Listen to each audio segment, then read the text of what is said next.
following program is to provide entertainment and information. It is not considered to be any legal or investment advice. Good morning, appraisers. Let's talk some real estate. You're listening to the voice of Appraisal, the #1 appraisal podcast in all of the universe that always brings you the latest news and information. We're on the front lines of the real estate market, anything from market conditions, appraisal regulations, cryptocurrencies, big bank news. Folks, you have a question, we have all of your answers. We are the one-stop source for all of your real estate appraisal information needs. If you want to be in the know, you have definitely tuned in to the right show. I'm your host, Phil Crawford. Happy to have all of you here with us today. Kevin, huge interview. Mind-blowing interview with Dr. Mark Calabria. He talks about his book. He talks about Fannie. He talks about Freddie. He talks about some crazy shit.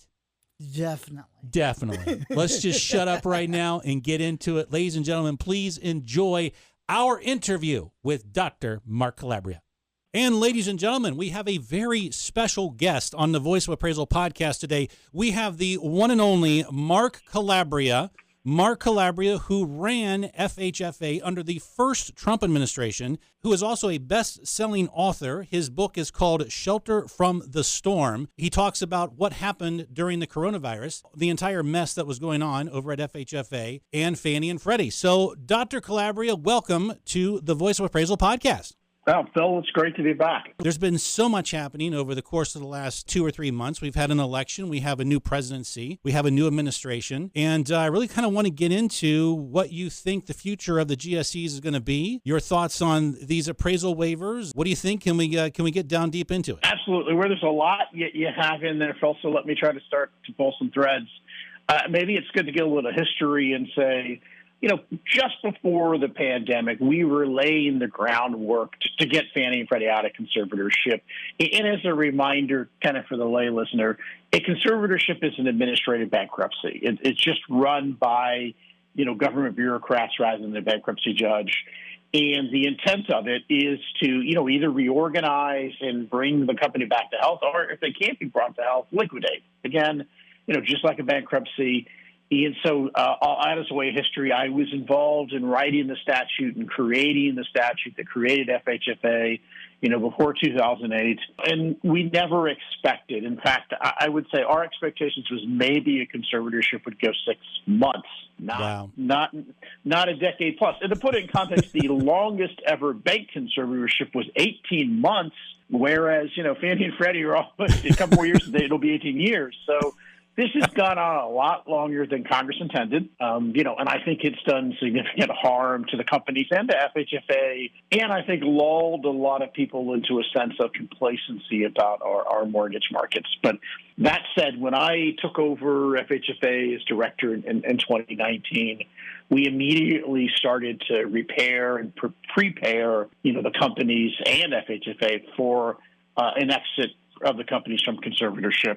Now, unfortunately, I was in place about 11 months before the pandemic hit. Sure. And, like all of us, the pandemic sort of, let's say, took over our lives and threw a lot of other things sideways. And I'd go as far to say that had it not been for the pandemic, I feel highly certain that the companies would be out of conservatorship today. Not only did we get a pandemic, but we got an election. That was foremost in changing the direction. So the question I've got for you is that because we have these two companies, the GSEs, Fannie and Freddie, they're in conservatorship. Let me ask you a question. When you got in there back in 2019, did you notice or sense a level of arrogance from the GSEs? I hate to be so blunt about it, but as appraisers, we're dealing with it on a regular basis. Did you feel that when you got into the position at FHFA? So I'll just maybe even roll it further back. I started working on GSE issues in earnest in, say 2003. In fact, I remember a late night Sunday phone call from a Freddie Mac lobbyist in 2003 where he was giving me a heads up that then Freddie CEO Leland Brensel was going to be fired the next day and that they were going to announce a whole bunch of accounting regularities.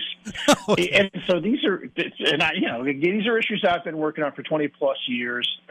And certainly pre-2008, when we were trying to, essentially stop Fannie from blowing themselves up, there was a tremendous amount of, arrogance in the companies. You go back and watch congressional hearings from that time and, just getting them to, behave. And, I remember another conversation, and this was probably, 2006 6 or 7, and I'm meeting with a bunch of, accountants. So you may recall before 2008, Fannie and Freddie had a lot of accounting problems. In fact, Fannie's was the largest corporate restatement after WorldCom. These are companies that created and engaged in accounting fraud. And I remember being in a meeting with a number of Fannie Mae execs where they were telling me, we just don't think FASB understands our business, so we're not going to follow that. And of course, FASB is the Financial Accounting Standards Board. Sure. And so it's basically a company saying, we don't care what the accounting rules say. We're above that. Now, you saw a little bit of decline in that kind of attitude after they failed. Yeah. Not surprisingly, they were humbled. They were humbled a little bit. Just a little bit. Kind of like, near blowing yourself up in the entire economy. It tends to make most of us a little more modest. And that, I would say, probably lasted to maybe about 2014. And then I wouldn't say in 2019 when I came in that they were at pre-2008 levels of arrogance, but they had regained a lot of, we're the smartest people in the room attitude by 2019. Wow. And, that often made it very difficult to kind of have conversations with the companies. Now, as conservator, you can kind of tell them what to do, and I did. Yeah. Often. But there was certainly kind of a view from the companies of, we'll listen if it suits us.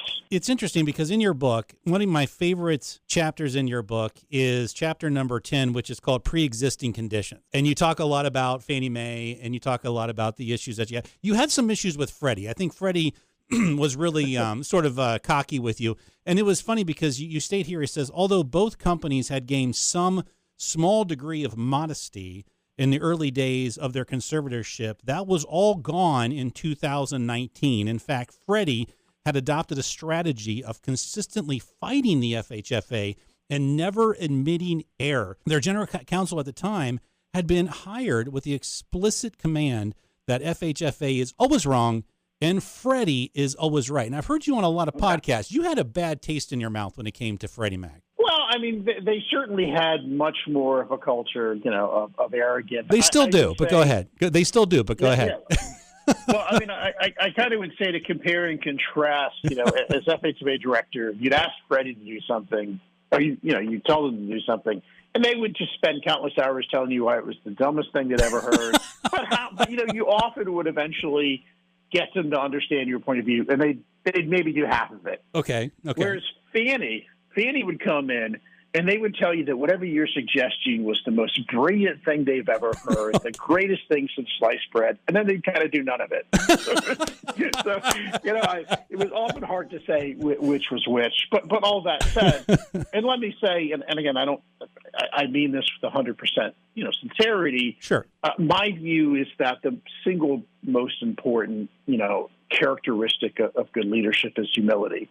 You have to recognize that in any one situation, there's more you don't know than what you do know. And I certainly approached the job that way. And I think really part of the problem, particularly at Freddie at the time, but even a little bit at Fannie, was, their view was they had nothing to learn from anybody else. Yeah. They knew it all already. Whereas again, I recognize that probably half of what I think I know at any one time is wrong. Yes. And I'm trying my damnedest to figure out which half is which and reduce that. It's not how these companies operate. So you're a humble person, right? But when you come out and you say, I think I can do this better, I think at least you don't have the track record of wrecking the entire American system. That's the whole key to it. Yeah. I mean, you broke capitalism. Do they realize that? It really was interesting because when I got there, no, and you could kind of see this, and that. As I mentioned earlier, a conservatorship is an administrative bankruptcy. Sure. So there would be certainly occasions, particularly early in my tenure, when, one of the companies would say something, and my response would be, I just don't know that that's the wisest course for a company in bankruptcy. And you could just see this look on their face like, did he just call us a company in bankruptcy? Yeah, I did. They couldn't figure it out. They couldn't figure it out. Yeah, they had kind of forgotten that. Oh my God. And partly because the conservatorships had gone on for so long, And I came in after former North Carolina Congressman Mel Watt was director, and Sure. he kind of let them do what they want. There really was very little kind of actual safety and soundness oversight. He just kind of said, "Oh, just be good," and really kind of just gave them a lot of rope. And so, kind of reminding them, and I would have to kind of pretty regularly, again, in the first 6 months, stop there and tell them and say, I'm not, you guys are the ones who did the actions and the choices that put yourself into conservatorship, not me. Right. I'm here to help you get out. But let's not forget how you got here in the first place. All right, so let me bring up a couple things. Let's bring up what's going on right now. Let me read some stuff out of your book really quick. Okay, let me read some stuff out of your book. Let me put some things into context. Okay, so you're talking about during the coronavirus and during the pandemic, during the lockdowns, you were concerned about real estate appraisers walking into people's homes and getting people sick. I totally got that. I totally understood it. And you were backing up the appraisal waivers, and at the time it was a very smart idea. And in my personal opinion, you were doing it in an intelligent manner, a responsible manner. You were having appraisal waivers done on just rate and term refinances. Exactly. You were not, you weren't pushing the heavy LTV. We were intending not to take any additional risks. So as you mentioned, the appraisal waivers done for the pandemic were predominantly, if not exclusively, done for public health reasons. And keep in mind, back in March, April 2020, we all still thought you could get COVID from doorknob, all sorts of crazy stuff, and nobody knew anything. And obviously, what the government was telling you at the time probably wasn't very helpful either. So all we really knew was, people were the vector, and whether, it would expose or not and how severe it was, we didn't know any of that. But we did know that people were uncomfortable having appraisers in their house, and that some appraisers were going to be uncomfortable being in somebody's house where they were there. So how could we facilitate that? But obviously we knew that putting appraisal waivers in place, all else equal, was going to increase, if you will, the variance of the final number and mean we were taking more risk. So our response to that was, okay, we're going to lower the maximum LTV. We lowered that to 70, was the highest loan to value. And we made it so you couldn't do cash outs with waivers. Right. And you could only do the rate refis. And so we really tried to have this box, and we tried to keep it pretty tight where, we intended that we weren't taking a risk. And we were pretty regularly going back to the GSEs and saying, are you monitoring these? Are we starting to see early payment defaults? And so, again, none of this was meant to be permanent. It was meant to be a response to a public health crisis. Okay, that being said, you wrote in your book, both Fannie and Freddie, and remember, this is the time of the coronavirus, both Fannie and Freddie had already been implementing alternatives to traditional appraisals. Oh, it was not a move I was particularly comfortable with. A home's appraised value directly affects how much a borrower can borrow against their home. The pressure appraisers felt from lenders and real estate agents to hit the number was a direct but modest contributor to the 2008 financial crisis. Alternative valuation methods appeared to be more about gaining a competitive advantage for Fannie and Freddie and less about getting accurate home appraisals. Now, you crack me up here. You say, the costly missteps at Zillow, losing almost $1 billion in the hottest housing market in a generation, illustrate the dangers of relying too heavily on automated valuation. And these efforts were being made with little input from external shareholders. Now, let me ask you a question, Mark, really quick. When did you write this book? This book was written in 2022-23 time period, right? It came out the beginning of 23. I started writing in September, October of 21. Of 21. Okay, so that's in 21. So much of the book was written in 22. Okay, so you wrote, 21, 22. This is what you wrote in 21, 22, and I want to bring it up to present day. You say, although it is too early to know for sure, I do remain concerned that the appraisal flexibilities we implemented during the pandemic contributed to the record home price increases. I still believe the trade-offs were worth it, but there were significant risk in reducing the use of full appraisals.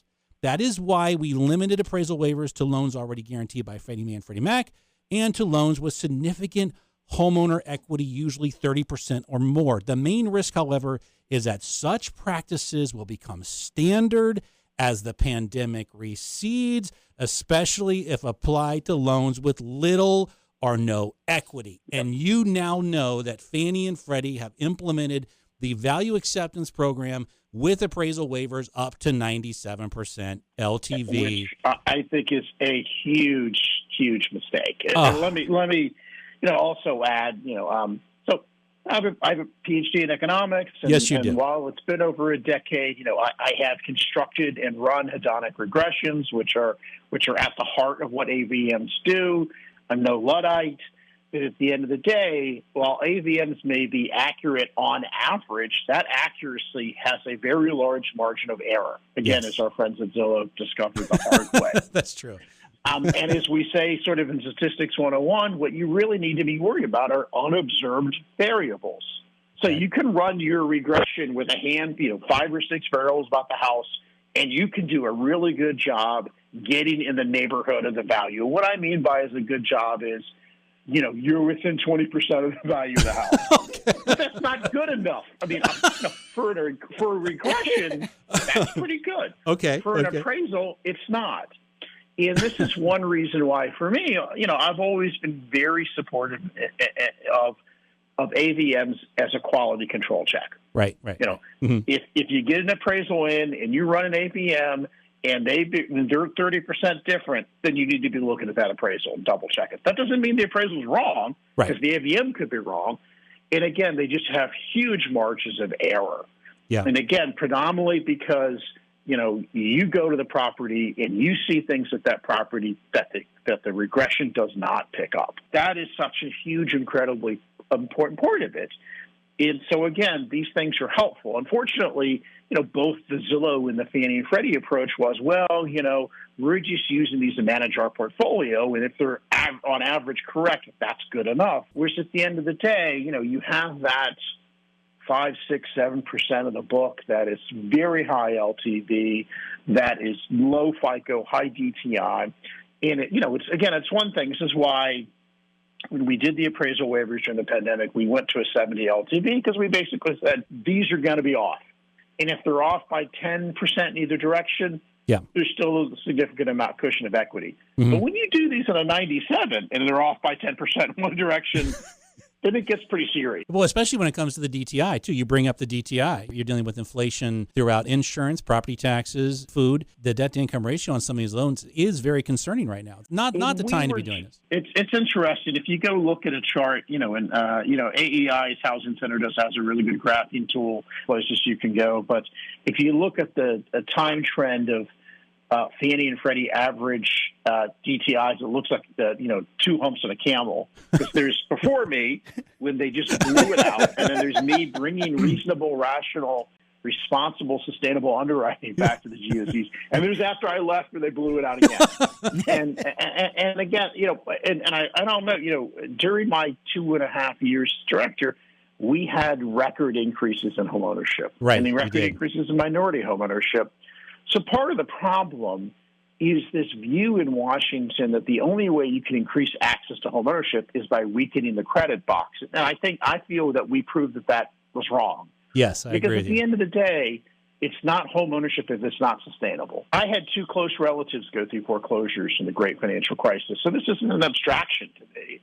And, and I actually, the probably most important message I would ever emphasize to the appraisal industry is, as of today, Washington stakeholders look at the appraisal as a compliance exercise. They don't look at it as protecting the consumer. They don't look at it as protecting the taxpayer, even though it does. And, of course, unfortunately, there's a lot of Washington stakeholders who I think we can fairly say don't really care about the taxpayer, financial stability, but at least some of them claim to care about the borrower. You really need, my message to the industry was you gotta make the message heard in Washington that the appraisal, it's not just to check the box. It is an important part of protecting the stability of the system and an important part of protecting borrowers.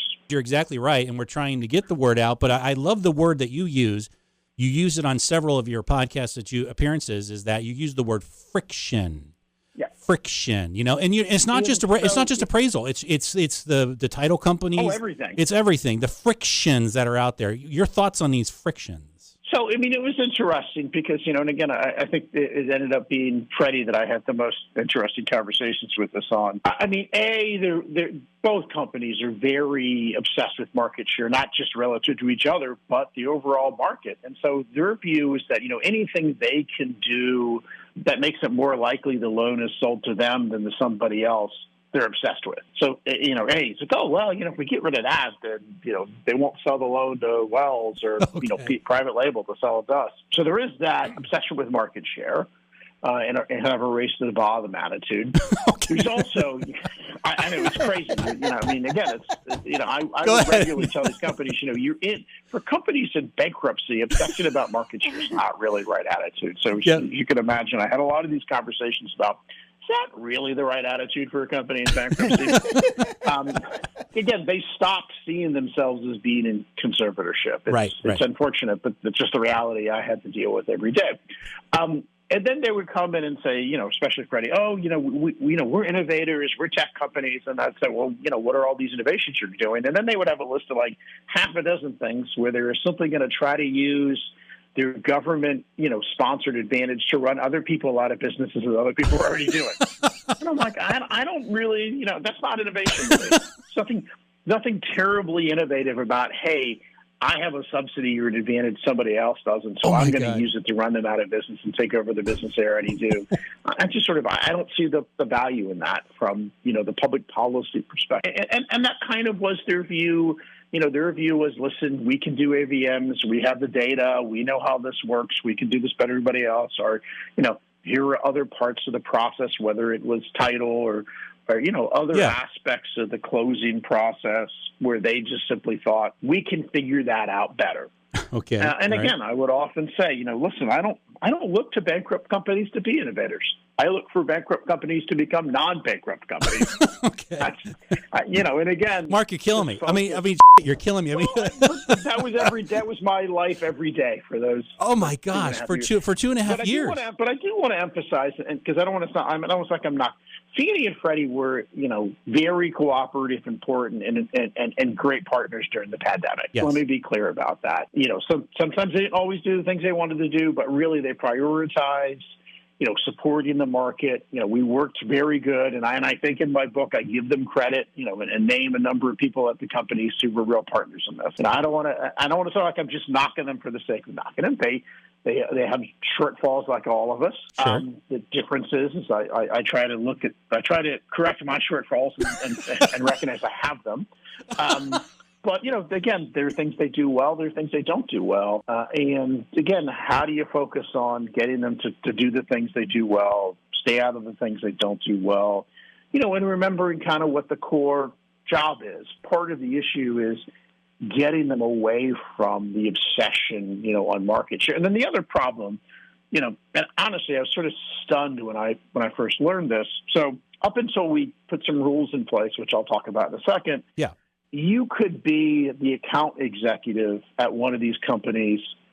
And, let's say you're the account executive, for Wells Fargo at Fannie Mae. Okay. When I started as director, you account executive at Wells Fargo for Fannie Mae could leave the very next day and work for Wells Fargo.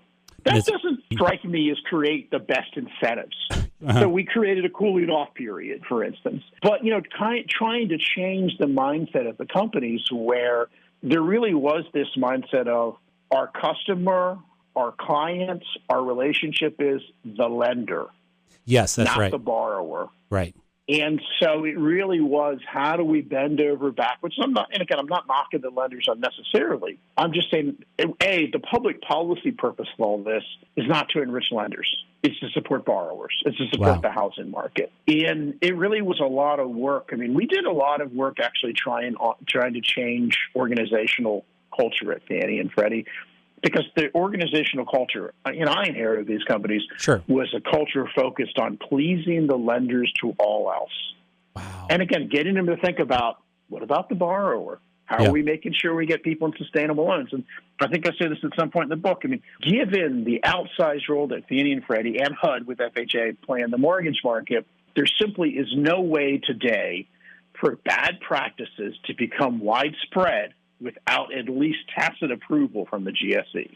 Wow. And so you really had this sense that these companies, again, when I started, their view was like, well, you got CFPB. They're looking out for the borrower. I don't think the CFPB is going to be there much longer, by the way, right now. Maybe in a different form, but it's important to remember that ultimately whether the CFPB is there or not is a question for Congress. It may look a lot different, and we know we've got different leadership coming in. Although I'll say as an aside, also kind of stunning to me that the Biden folks decided that they were going to make their number two at CFPB a former Freddie Mac executive. I know. Which is on top of, both Obama and Biden CFPB carving out Fannie and Freddie from rules when there's no statutory basis. Yeah. Like they completely, for like a decade, carved Fannie and Freddie out of the qualified mortgage rules, even though Congress told them not to. Well, that's where the arrogance comes from, maybe a little bit. Well, and it's also a problem. It's weird. CFPB is weird on a number of fronts, and we could probably talk for an hour on CFPB. But one of the weirder aspects of CFPB is that so much of the mortgage staff and work there has been dominated by former Fannie and Freddie staff. It's almost, the fact that you have an organization dominated by the alumni of two companies that are repeatedly writing exemptions for those two companies in the rules, to me is a scandal. The fact that nobody seems to care is a bigger scandal. Move along. Nothing to see here, Mike. Exactly. Kevin's in the background right now, just dying. He's just like dying. Oh my, it's kind of one reason why I wanted to write the book, and I didn't even get into half of it, but it's just stunning how absurd so much of our mortgage finance system is. That when you open up the hood, you look at the policy and you look at how these things are run in Washington. Yeah, I'm always stunned when people are out there saying, "Oh, everything's great. Why are you concerned?" I'm like, "Have you looked at any of this?" Yeah, you haven't seen anything. I think the only way you think it's great is if you're not looking at it. If you don't want to know. Okay. That being said, now I'm going to ask you a question. I'm going to preface this by saying a few disclaimers. I have to give some disclaimers out, okay? That Phil Crawford, Dr. Mark Calabria, and especially Kevin Kenny especially Kevin, is giving no financial or legal advice, okay? I got to ask you about Bill Ackman's plan to take Fannie and Freddie private, to get those shares prices up to $35 and $39 a share, to show that utility 5% dividend. In my personal opinion, this is the financial equivalency of walking on the moon. Your thoughts on that? First, not to sound like a lawyer since I'm an economist, but I do want to emphasize the companies never stopped being private. So Just like when Hertz or Brooks Brothers entered bankruptcy back in 2020, they didn't become non-private. And so Fannie and Freddie are today, by law, private companies while in conservatorship. And I certainly want to emphasize that an exit from conservatorship is not reform of the GSEs; it's simply existing law. So let's get to the broader thesis. So again, I'm not here to tell people what to buy, what to sell, what prices are. Yep. And I certainly am of the view that it is long past time to get Fannie and Freddie out of conservatorship and to fix the companies. Yes. But let me caution and level set, because I do think there's a fair amount of misinformation and perhaps over-enthusiasm on some front. First of all, when I became director in 2019, let's start with it. Fannie and Freddie were leveraged 1,000 to 1. If you want to argue about why, that's fine, but it is what it is. Okay. And, I played the hand I was dealt, not the play in hand I wish I was dealt. And so you had to deal with that. And then by the time I left middle of 2021, my impression because I've not been inside the agency or the company since then, is very little work to get them out has been done since I left. The one exception, of course, is because we ended the net worth sweep when I was there, that these companies have been able to build capital. Plus is that I inherited companies that were leveraged 1,000 to 1 that are only leveraged about 60 to 1 today. Still massive amounts of leverage. And, they still are probably about $120 billion below where they need to be between the two of them. But they are kicking off about $25 billion between the two of them in earnings a year. Of course, assuming that there aren't any problems in the housing market. So they are, in a sense, on an inevitable path to exit, again, barring a downturn in the housing market, which I don't think you can dismiss, but it's not high likelihood. And so if we do nothing at all, they will be in 4 or 5 years sufficiently capitalized where they should be getting out. Okay. And so, we put them on the path to do that. Of course, I want to emphasize that there are a number of issues that need to be fixed in addition to capital, but their solvency is first and foremost the most pressing issue. But let's to level set some things. The things you need to do and the amount of capital they need to build cannot be done within 2025. So there is simply not going to be a 2025 exit because you need to be able to fix these companies in a number of ways. Another example of this, so we were planning to do public offerings to be able to get them sufficiently capitalized back in 2020. And Fannie and Freddie, remember earlier in the conversation, they got in trouble in the mid-2000s because of accounting fraud. I mean, we're not sugarcoating it. These are companies where executives cooked the books to earn bonuses they didn't deserve. Yes, that's right. And this was fraud. So I don't think we should sweep that under the rug.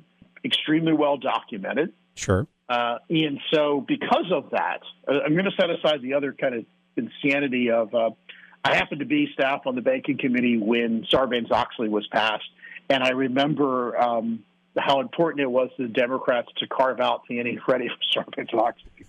just a couple of years. I mean, Sarbanes-Oxley 2003, remember?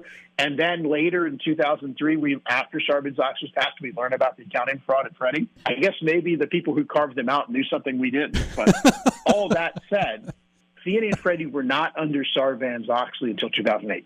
I did not know that. And where I'm going with this, the importance of it today, and I guess I should preface that while both my parents are accountants, and I started out as an accounting major, although as I often say, I didn't have enough personality to be an accountant, so I had to switch to econ. But more serious to the issue, it was my feeling in 2020 that we were looking at doing, overseeing the largest public offerings in history, and that these two companies were still not Sarbanes-Oxley compliant. So I'm a glass half full guy. That's completely fixable. Yes. It is a fixable problem. And so one reason why I am optimistic about an eventual exit from conservatorship for Fannie and Freddie is because we hired, Houlihan Lokey, who is one of the premier, if not the premier turnaround of organization firms in the country, if not the world. We spent a lot of time looking at efforts, and Fannie and Freddie themselves had had advisors over the years. So a lot of work has been done. And yes, there are a number of steps you need to do, but they're all doable. They're all fixable. So this is not some insurmountable, never can solve math proof. No, this is a straightforward, it's big. It'll take resources. It'll take time and attention, but completely doable. So let's start with that. That's basically the financial equivalent to landing on the moon. So we can do it, but it's going to take time. No, I'm going to go that far. This isn't even as hard as, say, parallel parking a rocket. Okay, that's true. Right. This is. In fact, I would say it's simpler than what was done for AIG because, so for instance, Fannie and Freddie, unlike, say, Citibank, they aren't holding companies with hundreds of subsidiaries. True. They don't have foreign operations. You don't need to coordinate with London. And while there have been efforts in the past to look at selling off pieces, for instance, Freddie had a big plan to sell off its multifamily business to raise capital. At the end of the day, I don't think you're going to really have to do any of that, though you could. At the end of the day, you would make very little, if any, changes to the operational side of the businesses. You would make very little, if any, changes to the asset side of the balance sheet. Really, all you're doing is restructuring the liability side of the balance sheet, which is at least conceptually fairly straightforward. Now, again, there's other things you need to do.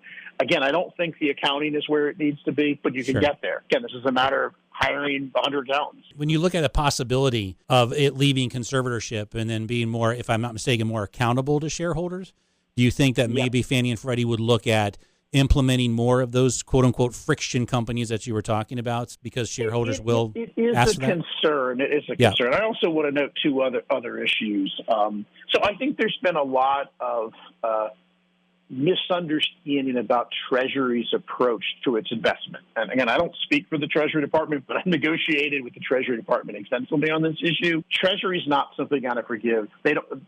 Treasury does not believe they can legally just forgive their investment. I'm with you. There's not going to be a wholesale Treasury forgiveness of its senior shares. Just not going to happen because they fundamentally legally don't believe they can make that happen. Okay. And then second, there's been some perceptions and arguments and confusions about what the appropriate capital standards are for Fannie and Freddie. So let's keep in mind that Congress told the regulator, and again, that you needed not simply to have a minimum leverage ratio, which is a statute, but you also needed to have sufficient risk-based capital to A, cover your losses, and B, still maintain a positive going concern value. So here yes. I think there's often a bit of confusion in the dialogue.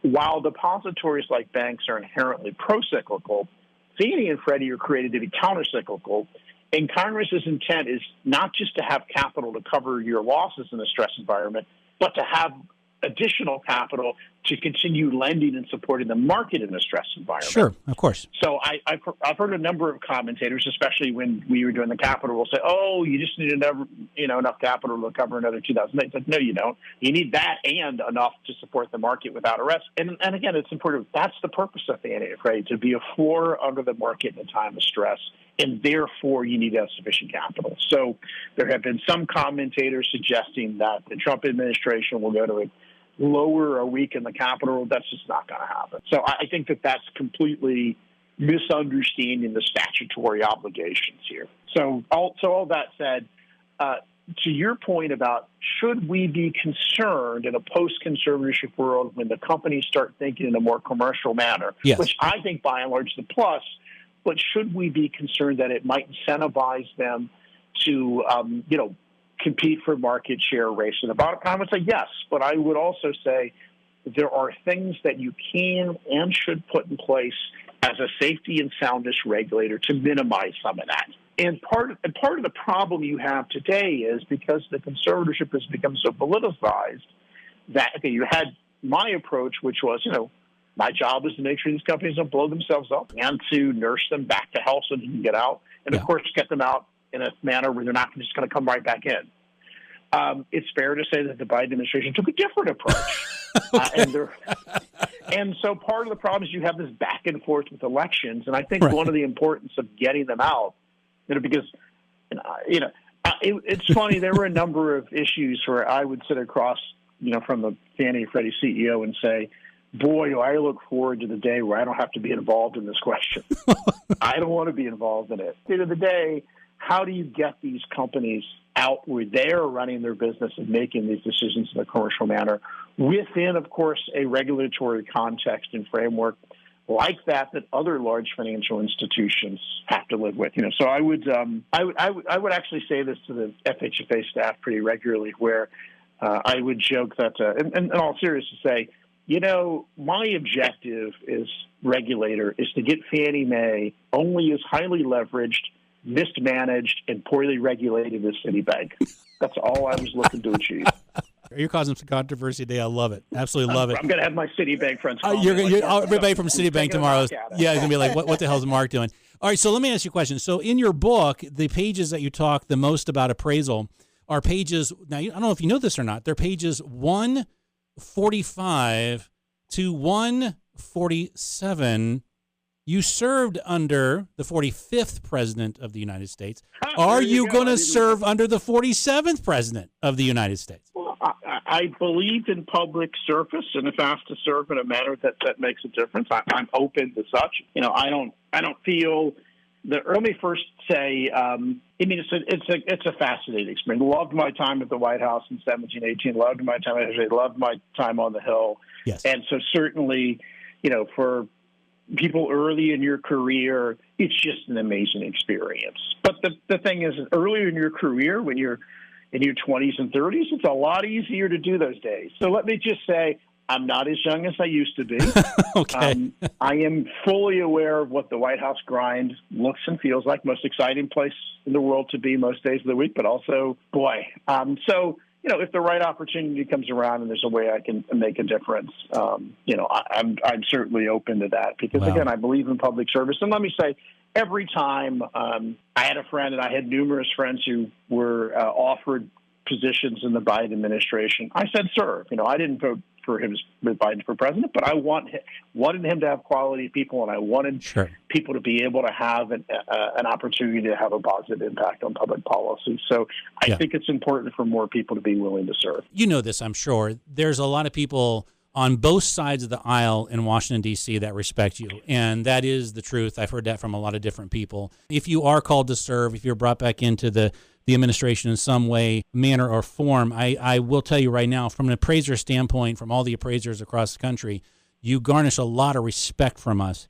And I think that we would know that Fannie and Freddie would be in better hands, especially perhaps an Ackman type of plan in the future, if you were part of the eyes, if you would, that oversee those GSEs. Well, the most probably one of the important messages I really want to impart to the appraisal community, again, building on your question of an exit, is, the exit is going to be a 2 to 3 year process. It'd be great to accelerate it. If they could be put out tomorrow, I'd be the first one to sign up, but that's just not the reality.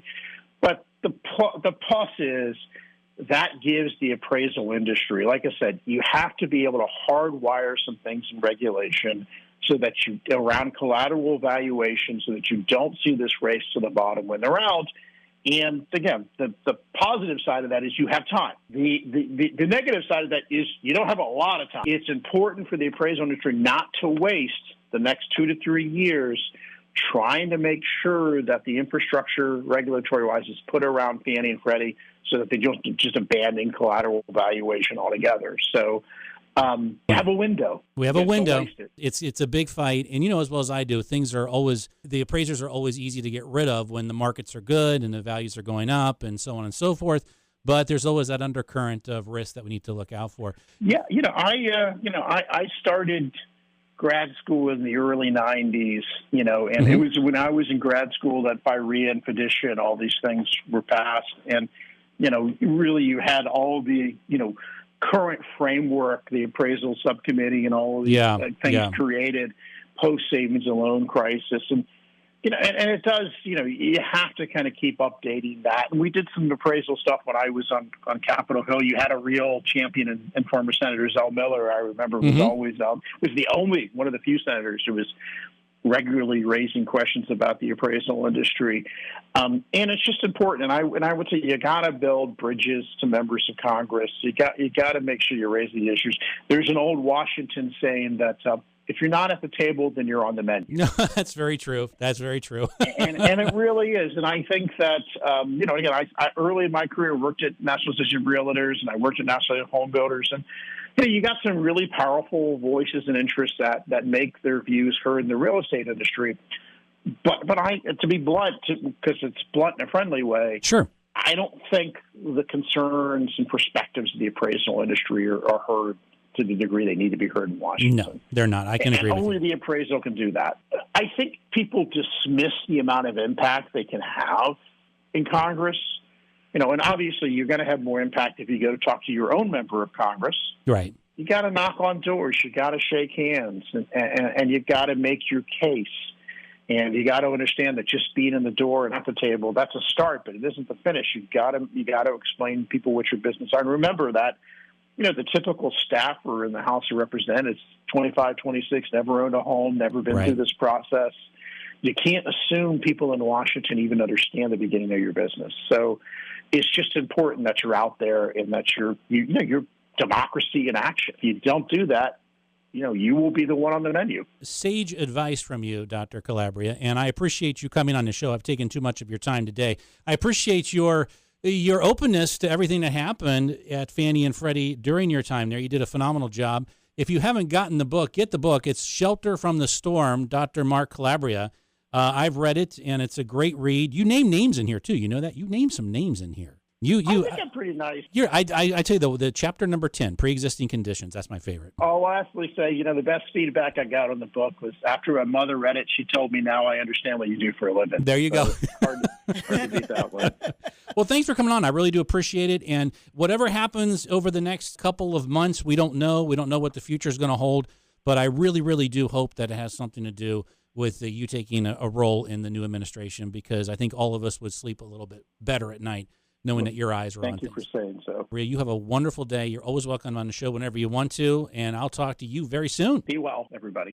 And there goes Dr. Mark Calabria. Kevin, what do you think about that? Wow. Well, what we say at the beginning, mind-blowing? He's funny. Oh, my gosh. He is really funny. He is a funny He had me guy. rolling on the floor. You know what? As appraisers, I think it's extremely healthy that you look at Fannie, that you look at Freddie in the way that Mark Calabria does, and then that way you won't lose your mind when they make the decisions that they make. So exactly. We really do appreciate him, and I really hope that there is some position for him in the new Trump administration. I hope that he is there to influence policy going forward. That would be a great help for not only real estate appraisers but possible shareholders of Fannie and Freddie going forward. And I think it'll be a good thing. So, like I said, if you want to get a postcard, a hashtag I love appraisal waivers, hashtag stop data cancer postcard from the Voice of Appraisal podcast, just send us your name and your address to info@voiceofappraisal.com, info@voiceofappraisal.com, and we will send you out some fabulous gifts and prizes from the show, and we appreciate you listening as always. So, ladies and gentlemen, we have come to the end of our show, and as always, I'd like to thank you for listening as we journey through the mysteries and complexities that are, in fact, the real estate appraisal business. I would like to thank my producer, Kevin Kenny, and our guest, Dr. Mark Calabria, for being here, for their thoughtful insight and knowledge. God willing, we're going to be back here very soon, continuing to report from the front lines of the real estate market. In the meantime, you kiss your spouse, you hug your children, enjoy your day, be safe in the field. You've been listening to Phil Crawford on Voice of Appraisal. We'll talk very soon.